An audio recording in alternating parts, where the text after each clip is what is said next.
Muhammad's revelation was an event described in Islam as taking place in 610 AD, during which the Islamic prophet, Muhammad, was visited by the archangel Jibril, who revealed to him the beginnings of what would later become the Quran. The event took place in a cave called Hira, located on the mountain Jabal an-Nur, near Mecca.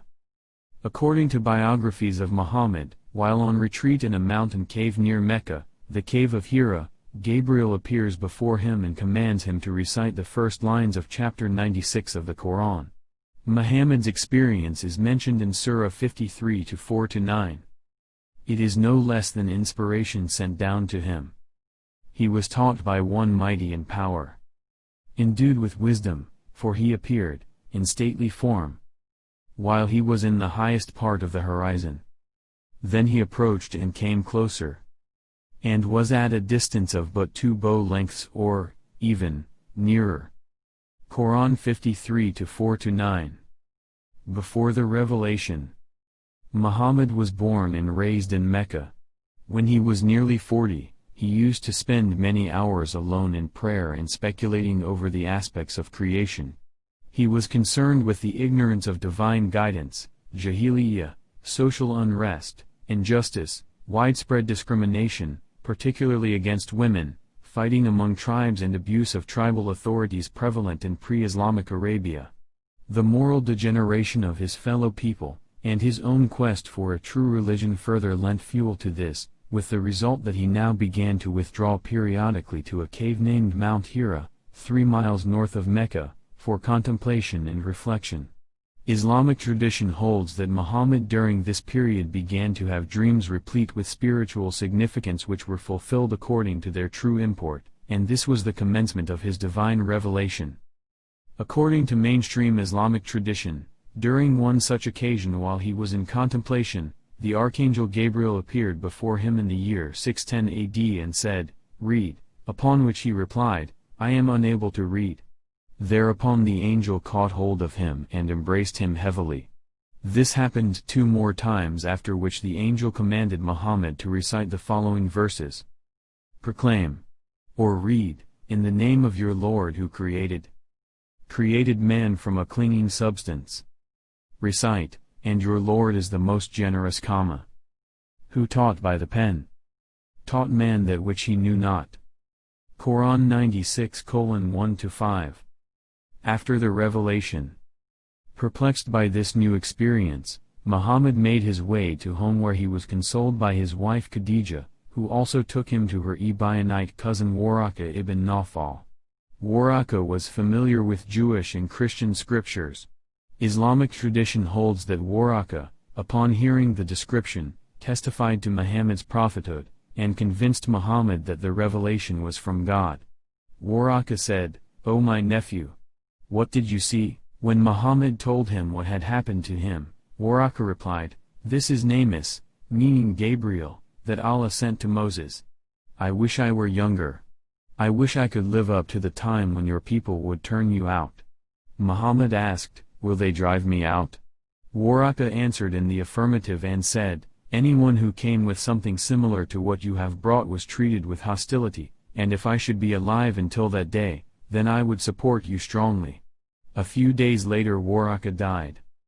The initial revelation was followed by a pause and a second encounter with Gabriel when Muhammad heard a voice from the sky and saw the same angel sitting between the sky and the earth, and the revelations resumed with the first verses of chapter 74.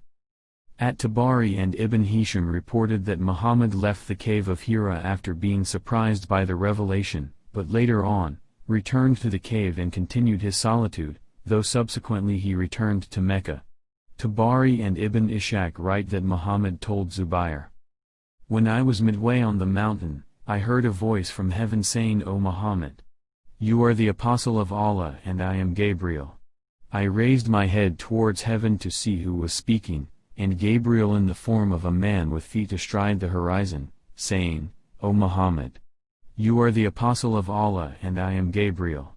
I stood gazing at him, moving neither forward nor backward. Then I began to turn my face away from him, but towards whatever region of the sky I looked, I saw him as before. There is doubt about the period of time between Muhammad's first and second experiences of revelation. Ibn Ishaq writes that 3 years elapsed from the time that Muhammad received the first revelation until he started to preach publicly. Bukhari takes chapter 74 as the second revelation, however chapter 68 has strong claims to be the second revelation. First way in Sunnah. Hadith is literally speech, recorded saying or tradition of Muhammad validated by Isnad, with Sirah Rasul. All of these comprise the Sunnah and reveal Sharia. According to Aisha, the life of Muhammad was practical implementation of Quran. The first and foremost exegesis/tafsir of the Quran is found in Hadith of Muhammad. Therefore, study of Hadith elaborates the importance and context of pertinent event. The event of first revelation of Muhammad is recorded in Hadith via his wife Aisha. The commencement of the divine inspiration to Allah's messenger was in the form of good dreams which came true like bright daylight, and then the love of seclusion was bestowed upon him. He used to go in seclusion in the cave of Hira, where he used to worship Allah alone, continuously for many days before his desire to see his family. He used to take with him the journey food for the stay and then come back to his wife, Khadijah, to take his food likewise again, till suddenly the truth descended upon him while he was in the cave of Hira. The angel came to him and asked him to read. The Prophet replied, "I do not know how to read." The Prophet added, "The angel caught me, forcefully, and pressed me so hard that I could not bear it any more. He then released me and again asked me to read, and I replied, I do not know how to read. Thereupon he caught me again and pressed me a second time till I could not bear it any more. He then released me and again asked me to read, but again I replied, I do not know how to read, or what shall I read? Thereupon he caught me for the third time and pressed me, and then released me and said, Read in the name of your Lord, who has created all that exists, created man from a clot. Read. And your Lord is the most generous. 96.1, 96.2, 96.3. Then Allah's messenger returned with the inspiration and with his heart beating severely. Then he went to Khadijah bint Khuwaylid and said, Cover me. Cover me. They covered him till his fear was over, and after that he told her everything that had happened and said, I fear that something may happen to me. Khadijah replied, Never. By Allah, Allah will never disgrace you. You keep good relations with your kith and kin, help the poor and the destitute, serve your guests generously and assist the deserving calamity-afflicted ones. Khadijah then accompanied him to her cousin Waraka ibn Nawfal bin Azad bin Abdul Uzza, who, during the pre-Islamic period, became a Christian and used to write the writing with Hebrew letters. He would write from the Gospel in Hebrew as much as Allah wished him to write. He was an old man and had lost his eyesight. Khadijah said to Waraka, Listen to the story of your nephew, O my cousin. Waraka asked, O my nephew, what have you seen? Allah's messenger described whatever he had seen. Waraka said, This is the same one who keeps the secrets, Angel Gabriel, whom Allah had sent to Moses. I wish I were young and could live up to the time when your people would turn you out. Allah's messenger asked, Will they drive me out?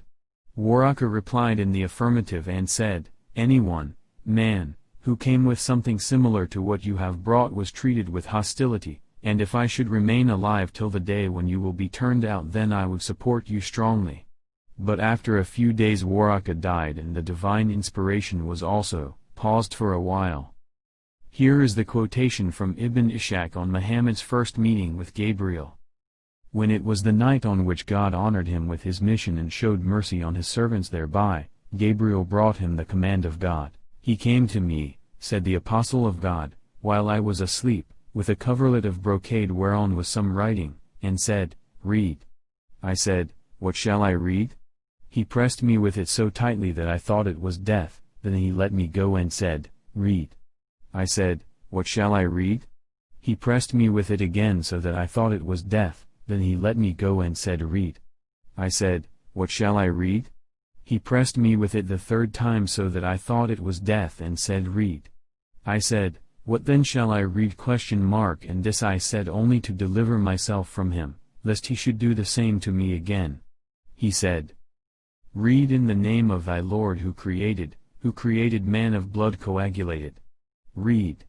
Thy Lord is the most beneficent, who taught by the pen, taught that which they knew not unto men. So I read it, and he departed from me. And I awoke from my sleep, and it was as though these words were written on my heart.